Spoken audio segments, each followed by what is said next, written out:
إن الحمد لله نحمده ونستعينه ونستغفره ونعوذ بالله من شرور أنفسنا ومن سيئات أعمالنا من يهده الله فلا مضل له ومن يضلله فلا هادي له وأشهد أن لا إله إلا الله وحده لا شريك له وأشهد أن محمدا عبده ورسوله أما بعد فإن خير الحديث كتاب الله وخير الهدي هدي محمد صلى الله عليه وسلم وشر الأمور محدثاتها وكل بدعة ضلالة وكل ضلالة في النار۔ میرے عزیز پیارے بھائیوں بہنوں ماؤں، السلام علیکم ورحمۃ اللہ وبرکاتہ۔ یا ایھا الذین آمنوا ان تنصروا اللہ ینصرکم ویثبت اقدامکم۔ اللہ تعالیٰ کا کہنا ہے کہ اے ایمان والوں، تم میری مدد کرو، میں تمہاری مدد کروں گا اور تمہارے قدم جما دوں گا۔ سورہ محمد آیت نمبر 7۔ اے ایمان والوں، تم اللہ کی مدد کرو اور اللہ تمہاری مدد کرے گا اور تمہارے قدم جما دے گا۔ یہ اللہ تعالیٰ کا کہنا ہے۔ یہ اس دور کے لیے اللہ تعالیٰ نے نہیں کہا قرآن میں، یہ شروع سے جب سے اسلام دنیا میں لوگوں نے، جیسے آدم علیہ السلام سے لے کر جتنے بھی لوگوں نے اسلام کی دعوت دی، وہاں سے لے کے آخر تک کے لوگوں کو اے ایمان والوں، اللہ تعالیٰ نے کیا کہا؟ اے ایمان والوں، یعنی کہ جو بھی ایمان والے ہیں، مسلمان ایمان والے جو بھی ہے، ان لوگوں کے لیے یہ پیغام اللہ تعالیٰ کا۔ اب دیکھو اس آیت میں اللہ تعالیٰ نے کتنی بڑی بات کہی کہ تم میری مدد کرو، میں تمہاری مدد کروں گا اور تمہارے قدم جما دوں گا۔ تو ہمارا کیا کام ہے؟ ہمارا فرض نہیں ہے کہ اللہ تعالیٰ کے اس احکام کو لوگوں کے دلوں تک پہنچانا۔ اس دور میں حضور صلی اللہ علیہ وسلم 1400 سال پہلے، حضور صلی اللہ علیہ وسلم، ان کے بعد میں عمر رضی اللہ تعالیٰ عنہما اجمعین، ابو بکر صدیق رضی اللہ تعالیٰ عنہما اجمعین، اس کے بعد میں حضرت علی رضی اللہ تعالیٰ عنہما اجمعین، اس کے بعد عمر فاروق رضی اللہ تعالیٰ عنہما اجمعین، ایسے بڑے بڑے جو لوگ تھے، جو انہوں نے جو ہے اسلام کی دعوت لوگوں تک پہنچائی۔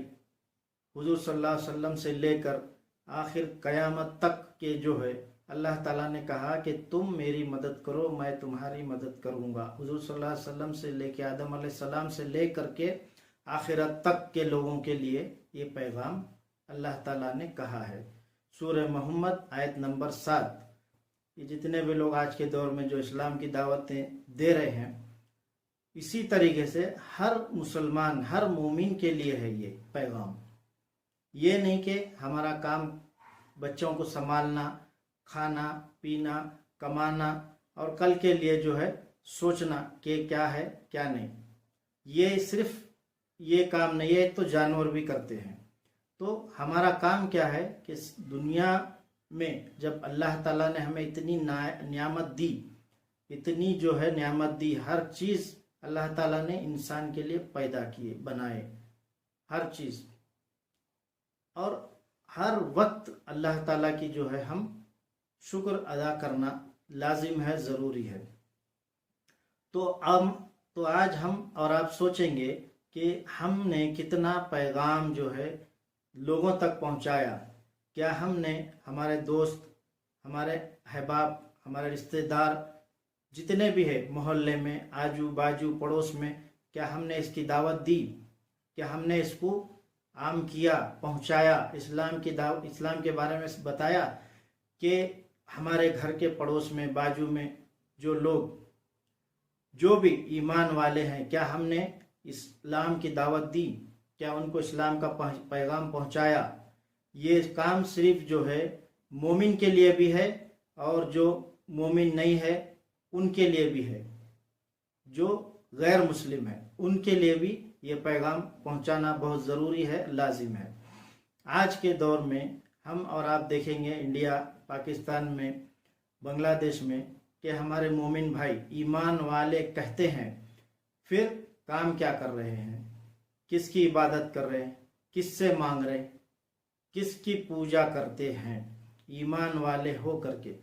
یہ ہمیں اور آپ کو سوچنا ہے، اور ان لوگوں کو جو ہے صحیح دعوت، صحیح راستے کی دعوت دینا ہے۔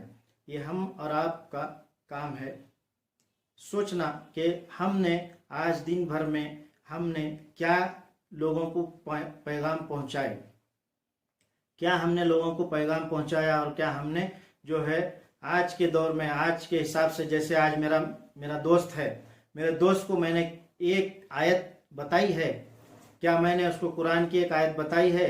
کیا میں نے اس کے ساتھ میں کھا رہا ہوں، پی رہا ہوں، کام کر رہا ہوں، ہر چیز جسن جو ہے، جو بھی کام کے بارے میں بولنا کرنا سب کر رہا ہوں، لیکن کیا میں نے اسلام کی ایک بات اسے پہنچائی؟ کیا میں نے اس کو ایک آیت قل اللہ کا سورہ کی آیت بتایا؟ میرا دوست ہے، پڑوسی ہے، مجھے شادی کے لیے بلاتے ہیں، میں نہیں سوچتا کہ شادی کے اندر جانے سے میرا جو ہے کہ اللہ تعالیٰ ناراض ہوگا یا نہیں۔ کیا میں لوگوں کو خوشی کرنے کے لیے ان کی شادی میں حاضر ہو رہا ہوں؟ سب سے پہلی دعوت یہ آج کے دور میں، شادی کے لیے بلاتے ہیں تو شادی میں بدعت کام ہو رہے ہیں، بدعت کر رہے۔ کیا اللہ کے حساب میں کر رہے وہ لوگ؟ اللہ کے کہنے پہ کر رہے؟ جیسے اللہ نے کہا صحیح راستہ پکڑو، بدعت چھوڑ دو، اسلام کے اندر نئی باتیں ملانا چھوڑ دو۔ شادی کی دعوت دیتے ہیں، پھر برتھڈے کی دعوت دیتے ہیں، ارے میرا دوست ناراض ہو جائے گا، آج اس کا برتھڈے ہے، آج اس کا ہیپی برتھڈے، ارے آج وہ میرا کرسچن دوست ہے، آج اس کا جو ہے میری کرسمس ہے، میں اس کو جانا پڑے گا، میں اس کے پاس جانا پڑے گا، نہیں گیا تو وہ ناراض ہو جائے گا، کل کے دن میرا اس سے کام نہیں ہوگا۔ میں اس کے بارے میں سوچتا ہوں، اللہ کے بارے میں نہیں سوچ رہا ہوں۔ اللہ کیا کہتے ہیں اللہ کے بارے میں نہیں سوچ رہا ہوں، حضور صلی اللہ علیہ وسلم نے کیا کہا اس کے بارے میں نہیں سوچ رہا ہوں۔ مسلمان کا کام ہے، ہر مومن کا کام ہے کہ اسلام کی دعوت دینا۔ آج میں جو ہے اپنے کام سے مطلب گھر پڑوسی آجو باجو میں بات نہیں کرتا ہوں، کسی سے ملتا نہیں، کسی سے دوستی رکھتا نہیں، اور جو دوست ہے میرے غیر مسلم ہے میں ان کو بھی جو ہے اسلام کی دعوت نہیں دیتا، اور پھر میں کہتا ہوں کہ میں مومن ہوں، مسلمان ہوں۔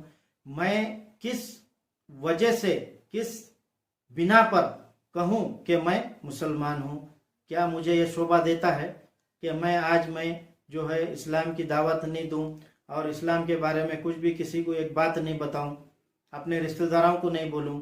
میں جانتا ہوں، میں قرآن پڑھتا ہوں، حدیث پڑھتا ہوں، سب مجھے معلوم ہے، مگر میں کسی کو نہیں بولتا، اپنے کام سے کام رکھتا ہوں۔ تو کیا اس میں اللہ خوش ہوں گے؟ کیا حضور صلی اللہ علیہ وسلم خوش ہوں گے؟ یہ ہمیں اور آپ کو سوچنا ہے۔ میں اپنے کام سے کام رکھوں گا تو کیا اس میں جو ہے اللہ اور رسول خوش ہوں گے؟ یہ ہمیں اور آپ کو سوچنا ہے کہ آج میں ایک میرا دوست ہے، میرے کام جدھر میں کرتا ہوں، جدھر میں اس کے ساتھ میں کام کرتا ہوں، کھاتا ہوں، پیتا ہوں اور چائے پیتا ہوں، ایک گھنٹے جو ہے ادھر ادھر کی باتیں کرتا ہوں، دوست ہوں اور اپنے رشتہ دار ہوں، دنیا کی باتیں کرتے ہیں، لیکن کیا ہم اور آپ نے سوچا ہے کہ میں نے ایک بار بھی اسے کہا کہ بھائی دیکھ اسلام قبول کر لے؟ ہمارے اسلام میں سب سے بڑی، سب سے اچھی، سب سے پیاری آیت صرف 4 لائن کی صرف ایک آیت ہے، قل هو اللہ احد، کہو کہ اللہ ایک ہے، اللہ الصمد، اس کا کوئی دوست نہیں، کوئی یار نہیں، لم یلد ولم یولد، نہ وہ کسی کو جنا ہے اور نہ کسی سے جنا گیا ہے، ولم یکن لہ کفوا احد، اس کے جیسا کوئی بھی نہیں ساری دنیا میں۔ کیا ہم نے کہا ہے ایسا؟ اگر کل قیامت کے روز اللہ ہمیں کھڑا کرے گا، ہمارے رشتہ داروں کو کھڑا کرے گا، ہمارے دوستوں کو کھڑا کرے گا، کل قیامت کے روز سوال جواب ہوگا کہ دنیا کے اندر کیا تو نے اسلام کی دعوت دی؟ وہ دوست کہے گا یا اللہ تعالیٰ میں تو اس کے ساتھ کم سے کم 20-25 سال سے اس کے ساتھ بزنس کیا، دوستی رکھا، بچپنے سے میری اس کی دوستی تھی، لیکن اسلام کے بارے میں اس نے ایک آیت جو ہے مجھے نہیں بتایا۔ ہم اور آپ کو سوچنا ہے، کیا میں اپنے دوست کو جو ہے اگر ایک آیت بھی اگر نہیں بتایا تو کل قیامت کے دن جب میرا دوست سوال کرے گا اللہ سے اور اللہ مجھے پوچھیں گے تو کیا میں اس کا جواب دے سکوں گا؟ میرے مطلب سے میں نے اس کے ساتھ رہا، میں اپنا مطلب سے رہا، میرے کام بزنس سے رہا، مگر میں نے اس کو ایک اسلام کی دعوت نہیں دی۔ کیا اس میں اللہ خوش ہے؟ کیا اس میں حضور صلی اللہ علیہ وسلم خوش ہے؟ میں اس کے برتھڈے میں جاتا ہوں، ارے وہ ناراض ہو جائے گا۔ ارے میں اس کے جو ہے شادی میں جاتا ہوں، ارے وہ ناراض ہو جائے گا۔ دعوت اگر آ رہی ہے تو حضور صلی اللہ علیہ وسلم نے کہا ہے قبول کرو، لیکن یہ نہیں کہا کہ دعوت جو ہے کس کی ہے، کیسی ہے، کیا ہے وہ دیکھنا۔ کئی لوگ کہتے ہیں کہ دعوت قبول کرنا حضور صلی اللہ علیہ وسلم نے کہا ہے، لیکن دعوت قبول کرنا ضروری ہے، لازم ہے، لیکن دیکھو کہ اس دعوت میں شرک کام ہو رہا ہے کیا، بدعت کام ہو رہا ہے کیا۔ اگر ہو رہا ہے تو رک جاؤ۔ اگر تم جاتے ہیں تو گھر سے تم نکلیں گے تو تمہارے قدم قدم پر فرشتے لعنت کرتے ہیں کہ ایسی جگہ پہ جا رہا ہے جدھر بدعت ہو رہی ہے، جدھر جو ہے حضور صلی اللہ علیہ وسلم اور میرے اللہ کا نام جو ہے خراب ہو رہا ہے، میرے اللہ تعالیٰ کا جو ہے نام کو جو ہے لوگ خراب کر رہے ہیں۔ تو یہ ہمیں سوچنا ہے۔ اگر میں ایک شادی میں جا رہا ہوں تو شادی میں کیا صحیح توحید کے اوپر شادی ہو رہی ہے، اللہ کے کہنے پہ ہو رہی ہے، اللہ کے راستے پہ ہو رہی ہے، حضور صلی اللہ علیہ وسلم کے راستے پہ ہو رہی ہے، یہ مجھے پہلے دیکھنا ہے۔